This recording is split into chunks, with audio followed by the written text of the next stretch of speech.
Hi guys, here we are in the Range State People's Golf Club, and what I'm going to discuss is one of the pre-swing fundamentals of the golf swing, which is grip. So I'm going to talk about the grip from now and how it's evolved over the last 30 to 40 years. So firstly, what I want to discuss is how important our grip is. Our grip is the only communication we have with the club. It's imperative we get that in the correct, you have the correct technique for that, so we can adopt a natural ball flight, or a neutral ball flight is what you've got.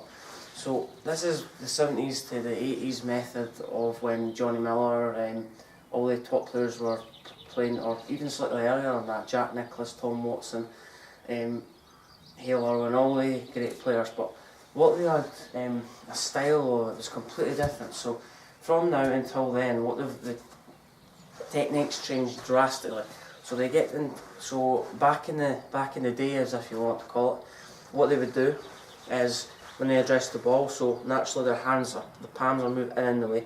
So what they would do is they would naturally grip it like that. So they would naturally grip it, put their hands on it together. So the grip would almost go through the lifeline in the left palm diagonally, and they put their trigger finger on the left hand. They'd put it through the finger, so the left hand was almost in a line. And they'd close that, so they'd point that V created between forefinger and thumb would point to the right eye. And as they put the right hand on, the right hand would go to the left thumb would go right through the lifeline in the right palm. And from here, that V would almost point out towards the right eye. So it was, nowadays that would be referred as quite a weak grip. But now, back in the day, that was a very strong grip.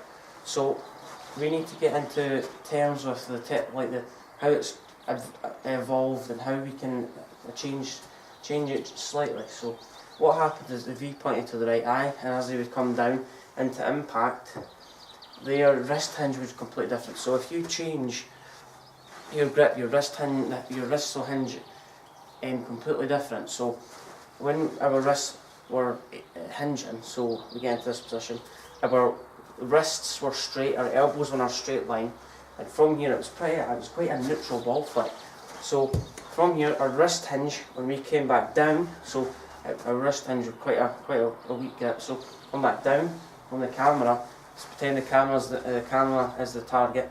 They would just bring the club down just like that. So it would almost feel like the palm is facing the target. So come back down, because they didn't shape the ball much back then, or they did shape the ball, sorry, then it's quite hard now because they've got quite a neutral grip, quite a neutral grip back then. So it's important just to understand what your position in your hands are like on the club in relation to the ball flight.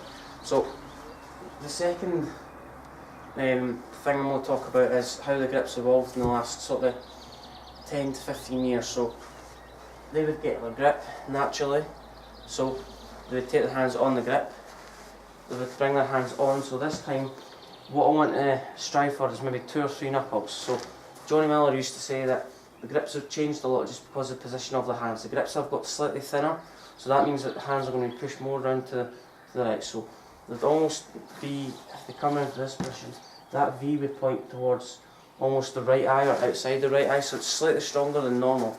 What that allows to do is, when we have quite a strong grip, we've got a lot of good players who have that bowed left wrist at the top of the backswing, JB Holmes, Dustin Johnson. But what this allows to do is when you get to the top of the backswing, it allows them to put more pressure on their left tricep.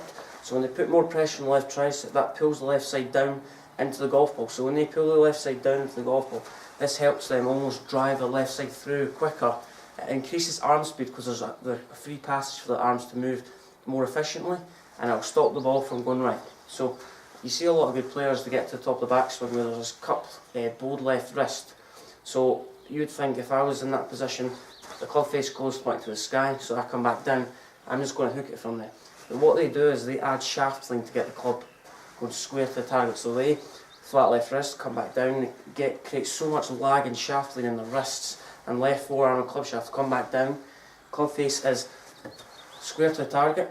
So that's why players will hit the ball so far today.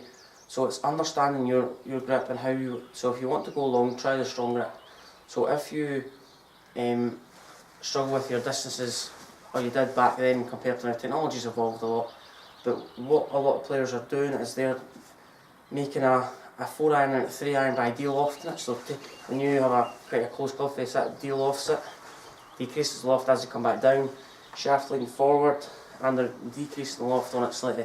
So there's the evolution of the strong grip back in the day and the new, how it's evolved compared to the new strong grip. A lot of players have used that flat left wrist top of backswing, increase hand speed, pulling on that left tricep, increases arm speed. So let me know your thoughts, give that a try, and if you are struggling with distance, give that technique a shot and let me know your thoughts. Thank you.